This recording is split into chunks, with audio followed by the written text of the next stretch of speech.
poledicu.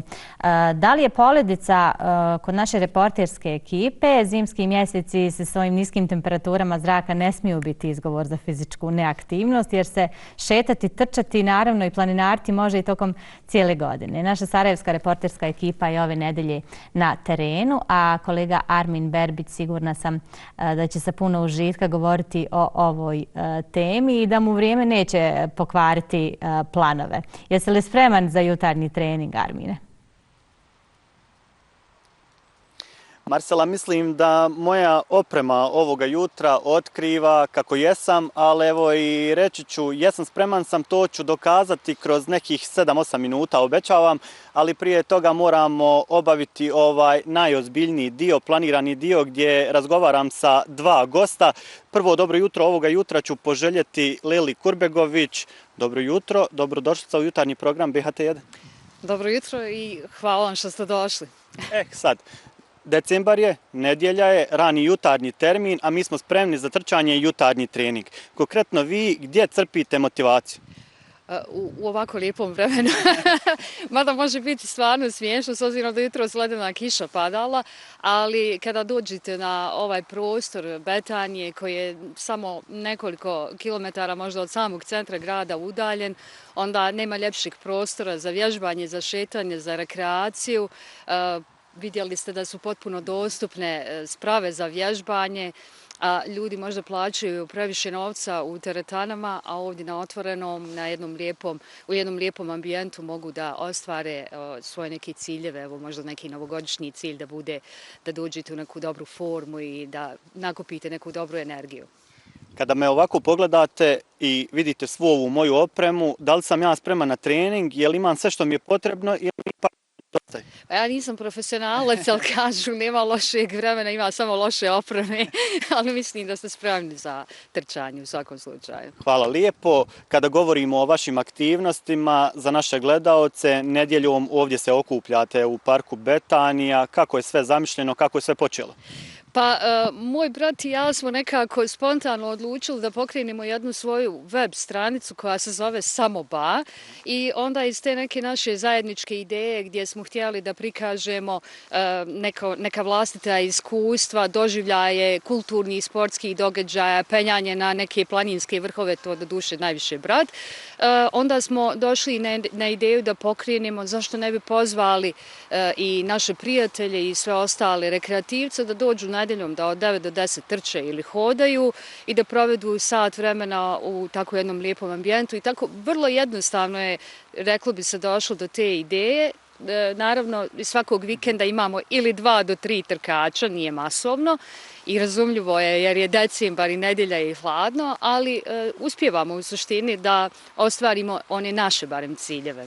Dakle, potrebno je samo pokrenuti se, svi su dobrodošli, nema nikakve financijske naknade i ne moraju svi ni trčati, možemo i hodati. Pa ja uglavnom hodam po nekih, eto ako kažu da je 10.000 koraka dovoljno za jedan dan da pređete, da uradite nešto za svoje zdravlje, recimo da je to za mene i moj neki motiv, za brate to možda nešto sasvim drugo. I samo je dovoljno da imate volju i želju da dođete i da provedete to vrijeme i uradite nešto za sebe. Kad to radite kontinuirano, onda vam je to i pokazatelj i motiv da možete dalje, bolje i zadajete neke sebi više ciljeve. Iz vašeg iskustva, kakve su nedjelje u Betaniji kada je malo ljepše vrijeme? Prekrasno. Stvarno ovdje proljeće, ljeto, jesen i svako godišnje zapravo doba ima neku svoju priču. Ja često ovdje napravim nekoliko fotografija, video zapisa, pa onda to podijelim na društvenim mrežama i onda ljudi često pitaju pa gdje se to nalazi, s obzirom da je to blizu stadiona Koševo, ne mogu da vjeruju da je baš to u tom centru, tako da bi svima preporučila, evo ne moraju nedjeljom, mogu i nekim drugim danima prošetati. Lila, hvala puno na ovom razgovoru, molim da se strpite, moram razgovarati sa vašim bratom, a nakon toga idemo onako kako smo se dogovorili, jel može? Može, naravno. Hvala. Sa nama ovoga jutra je i Lilin brat Almir Kurbegović, dobro jutro želim vam. Dobro jutro, evo hvala što ste po ovako vremenskim uslovima odlučili da napravite prilog o parku i o našim aktivnostima. Ja, nije skromno, ali mislim da smo dobro raspoloženi, da smo čak i u dobroj formi, ali prvo ću vas pitati gdje vi crpite tu inspiraciju, ali i motivaciju. Pa u principu izlazak iz zone komfora je mjesto gdje čovjek može naći neki napredak i pomaći sebe. Naravno da bi na ovakvom jutru mnogo ljepše bilo i ugodnije da smo u krevetu, da toplom i da spavamo, međutim tek kada čovjek izađe i pomjeri neke svoje granice može da pravi taj napredak i da radi na sebi i tu negdje nalazi motivaciju. Lela je spomenula, pokrenuli ste portal Samoba gdje ima dosta korisnih informacija. Ja sam prethodnih dana malo listao, čitao, dosta je korisnih informacija, prisutni ste i na društvenim mrežama, a sve sa ciljem da proširimo svi zajedno znanje, ali da zajedno pozovemo ljude da vam se pridruži, je li tako?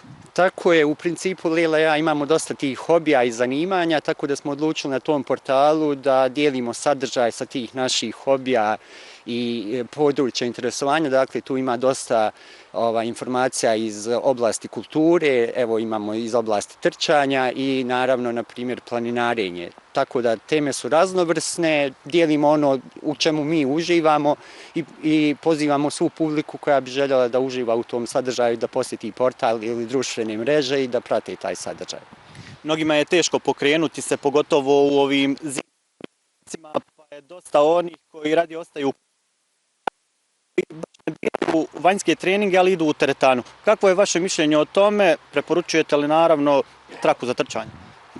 I Lela i ja aktivno idemo i u teretanu o radnim danima, međutim vikend ipak preferiramo da provedemo vani. Razumljivo je da ljudi možda u zimskom periodu više idu na planine, što isto podržavamo zbog kvaliteta zraka koji naravno u Sarajevu nije nešto uvijek dobar.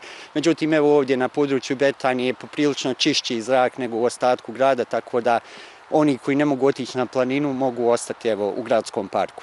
Još uvijek 5 sati ove nedjelje, da li očekujete da nam se neko pridruži možda? Pa iskren da budem, na današnjem vremenu sa ovom ledenom kišom i ne, ali u svakom slučaju kogod dođe je dobrodošao i mi ćemo svoj trening odraditi bez obzira na posjetu.